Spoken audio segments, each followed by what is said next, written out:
Salut, Tudor de la Katia de aici.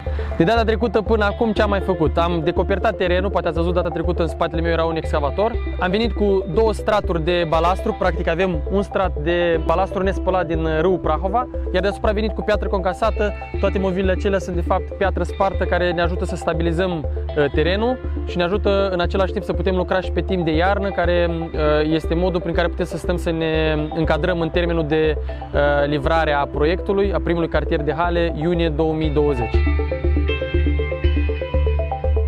Următoarea etapă este punerea și împrăștierea balastrului nespălat pe amprenta fiecărei hale, astfel încât să putem lucra pe timp de iarnă în interiorul lor. Practic, ce implică asta? Ca mașinile cu beton să poată să intre și să toarne acolo unde vor veni stâlpii de rezistență a halelor.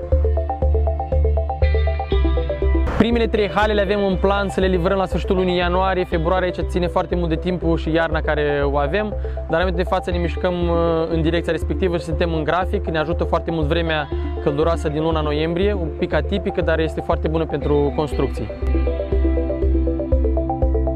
Te aștept să vii începând din decembrie, să vezi primele structuri, să-ți dai seama de proporțiile halelor, să-ți arăt cum construim și viziunea acestui prim cartier de hale din România.